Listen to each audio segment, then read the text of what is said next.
Innal hamdalillah nahmaduhu wa nasta'inuhu wa nastaghfiruh wa na'udzu billahi min syururi anfusina wa min sayyiati a'malina may yahdihillahu fala mudhillalah wa may yudlilhu fala hadiyalah. Asyhadu an la ilaha illallah wa asyhadu anna Muhammadar abduhu wa rasuluh. Amma ba'du. Puji syukur kehadirat Allah Subhanahu wa taala yang telah memberikan rahmat dan hidayahnya sehingga saya bisa menyampaikan kultum pada video ini. Kedua kalinya, salawat teriring salam tetap tercurah kepada junjungan kita Nabi Agung Muhammad Sallallahu Alaihi Wasallam yang kita nantikan syafaatnya kelak di yaumul qiyamah. Amin. Di sini saya akan menyampaikan kultum yang berjudul meramaikan masjid. Ya, masjid merupakan tempat ibadah umat muslim di dunia. Di Indonesia, data masjid di tahun 2017 terdapat sekitar 9.500 masjid dan ada 1 juta musola. Lalu pertanyaannya, sudahkah kita meramaikan masjid? Pertanyaan itu harus ada dalam diri kita sendiri. Karena janji-janji Allah terhadap orang-orang yang meramaikan masjid itu sangat baik dan tepat. Banyak Al-Quran yang menjelaskan tentang orang-orang yang meramaikan masjid. Seperti dalam Quran surat Al-Fat ayat 29 yang artinya, Muhammad adalah utusan Allah dan orang-orang yang bersama dengan dia bersikap keras terhadap orang-orang kafir, tetapi berkasih sayang sesama mereka. Kamu melihat mereka ruku dan sujud, mencari karunia Allah dan keridhoannya.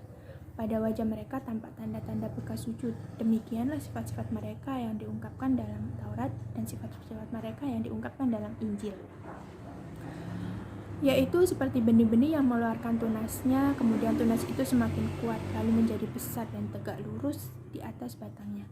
Tanaman itu menyenangkan hati penanam-penanamnya, karena Allah hendak menjengkelkan hati orang-orang kafir dengan kekuatan orang-orang mukmin. Allah menjanjikan kepada orang-orang beriman dan mengerjakan kebajikan di antara mereka ampunan dan pahala yang besar. Pada zaman Rasul telah selesai membangun Masjid Nabawi, Rasul menyuruh Bilal untuk memanggil umatnya dengan mengumandangkan azan.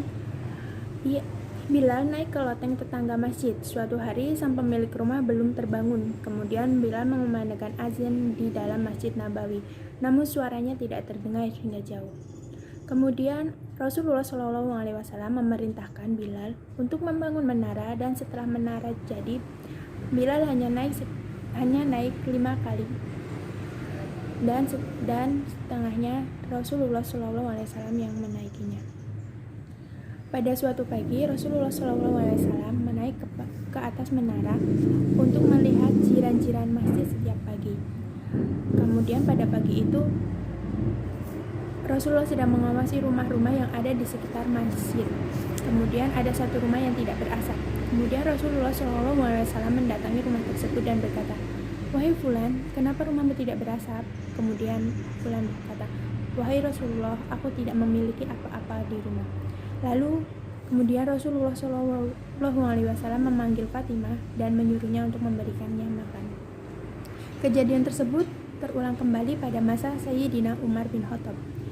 Pada suatu malam, Sayyidina Umar naik ke atas menara dan melihat ada dapur yang masih berasap pada malam itu.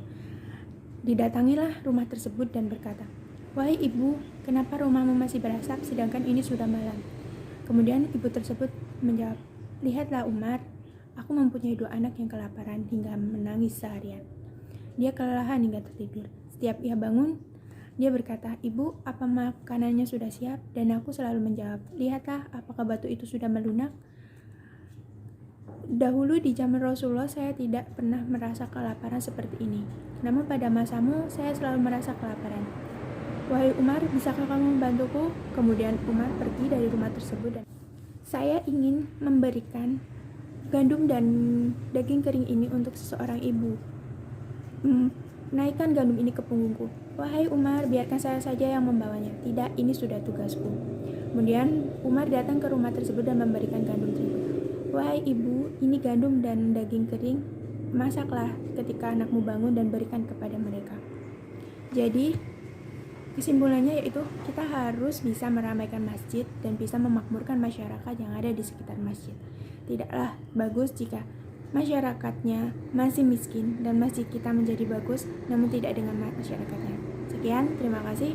Assalamualaikum warahmatullahi wabarakatuh.